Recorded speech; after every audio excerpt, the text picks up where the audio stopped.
周日長談，我哋翻嚟又同大家繼續同我哋嘅負責 Translink 同 Uber 同埋其他文化啦、社區啦，同埋我哋體育方面嘅廳長Mr. Peter Fassbender 嚟傾下。下一個話題就係 Uber。Uber is a very, very fancy name now. All the movies, the TV, they're all talking about Ubers.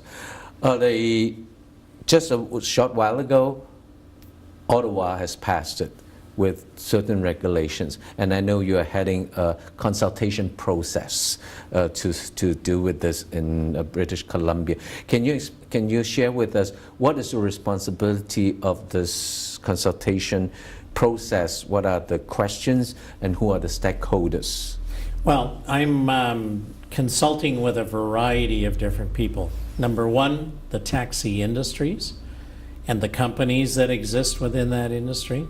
I'm talking to individual owner-operator drivers, so taxi drivers, talking to Uber and other organizations that have different service or similar service but a different name like Lyft and so on.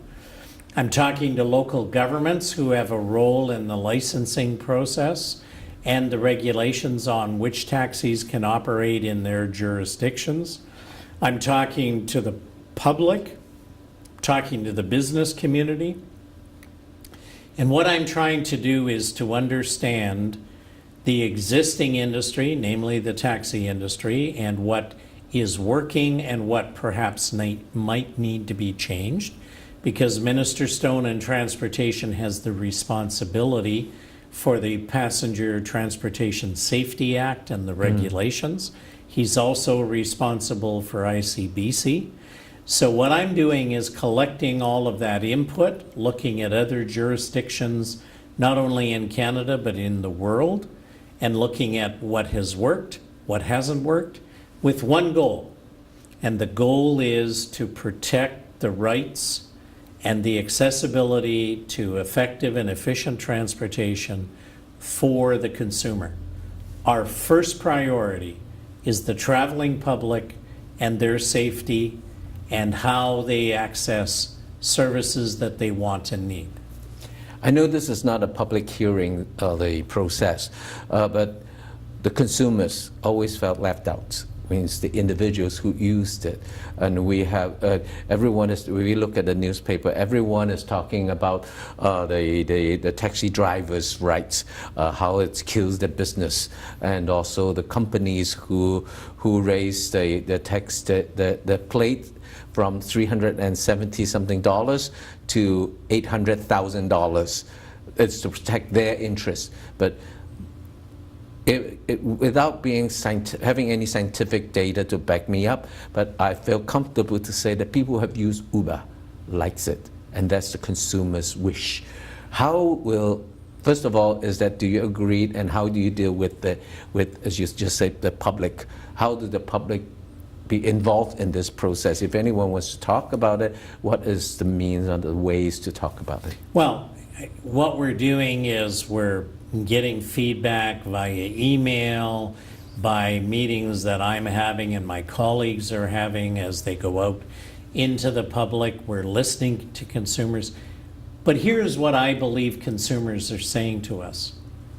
I want readily available, safe, reliable service so that when I get into a vehicle, I know that the driver has had a criminal record check, that I know that they don't have outstanding driving offenses, that they have adequate insurance so that if something were to happen, that I have liability coverage in that vehicle. So they're looking for choice, and I totally understand that. But I think what we as government have to do is to make sure that when they are given choice, the choice fits what I just said a second ago. It's safe, it's reliable, it is being done in a professional manner, and that they are covered when it comes to any liability issues that might be there. Mm-hmm. We also, at the same time, because government has set the regulations that the taxi industry operates in, we have a responsibility to look at what has worked, what hasn't worked, or what might not work today in light of changes with technology and all of those other things. And then we need to be prepared, and that's why I mentioned Minister Stone and his ministry have the responsibility to look at legislation. And the Passenger Transportation Act has not been changed for over 30 years. So would you suggest that perhaps it should be reviewed and updated in light of all of the things we're doing? Absolutely. But I think we need to do it well. We need to consider all of the aspects. And I absolutely make no apology for saying we need to be fair to the taxi industry at the same time. Because someone who's invested their life savings and whose family's livelihood is dependent on that taxi, it would not be appropriate for the government to do something saying, we don't care about that. We only care about giving choice. So your family can now be in a financial situation, not because of a decision you've made, but something that we've done as government. So we have that responsibility. And I think that's a social responsibility that is appropriate. And that's why we're doing the consultation and doing it carefully. And before we make changes, we want to make sure that everyone is looked after in the process. That's a big job with so many stakeholders, and fairly stated that every stakeholder has a lot, as you said, invest in this interest. How to balance it, that's a big challenge. But let me say this to you, and I think you would agree with this, and I'm sure your viewers would, that if you don't know that a vehicle you get into is safe, has been mechanically checked, that the driver's had a criminal record check and doesn't have any kind of concerns in their background, and you don't know that they have adequate insurance, would you get into that vehicle? I think the answer is obvious. However, those things can be legislated. Absolutely. And it's not as complicated as as you have mentioned some earlier, is that the structure of this whole industry. Because one of the criteria that Ottawa has approved is to deregulate the taxi and limo companies and cut license fees. So is that more really cut into the interest groups? Is that going to be a big issue here in your process? It does. What you have to do is to make sure that when you make those changes, that you do not negatively affect someone who has spent a lot of their time and money building up what is their retirement plan by a stroke of the pen and saying, we don't care about the fact that your license that you've built up over the years is now not worth anything anymore, therefore you no longer have your retirement plan. I don't think that's a socially responsible position. Now, are there ways to deal with that? Absolutely. Thank you. I was waiting for that. Yeah, and we need to look at what other jurisdictions have done.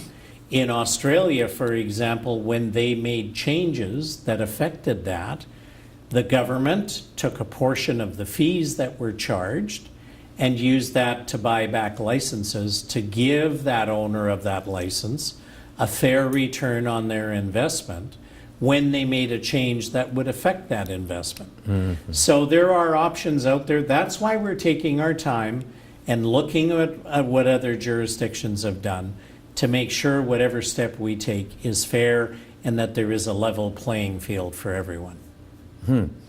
So how long, when do we expect to see something from that process?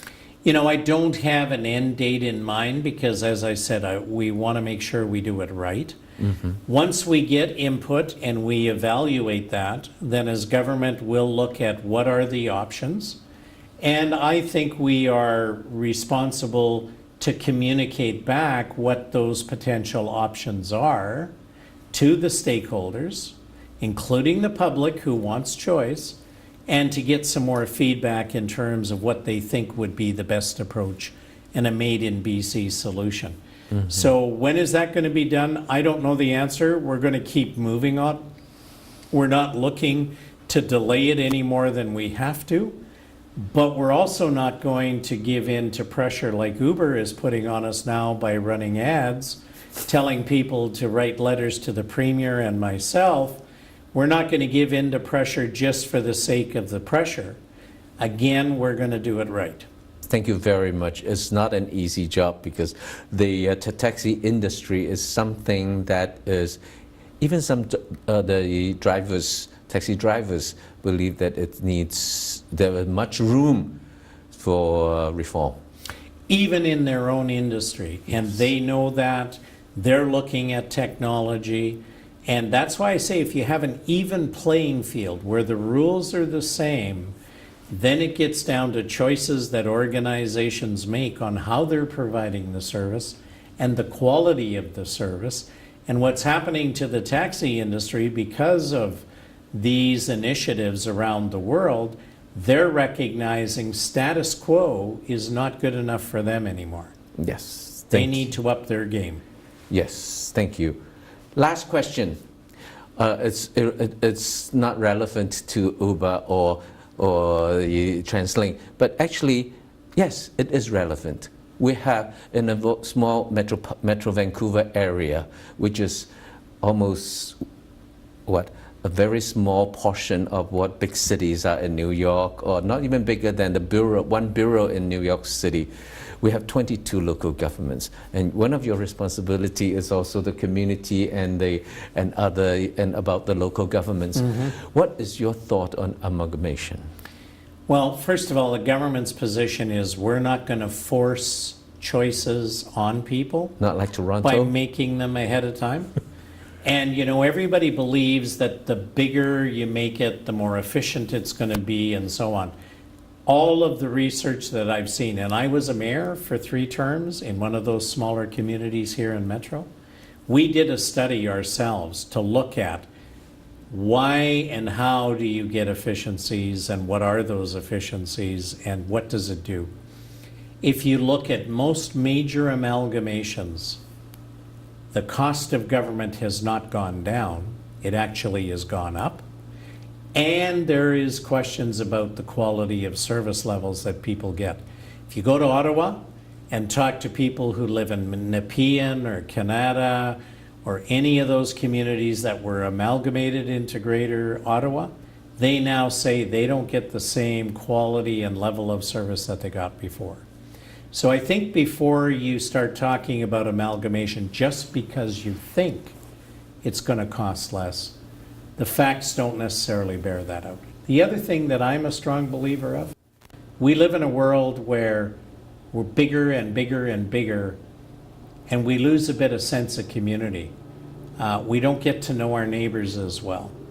And so I think sometimes smaller has benefits to it, that you feel like you belong to something you can relate to. And I'm not sure that that's always the case in the bigger cities. But is it worth the debate and looking at what the issues are? Absolutely. That's why when I was mayor, in my community, we did our own study, we gave that to the public, and we said, based on the work that we've done, we don't see the value of amalgamating with our neighbor.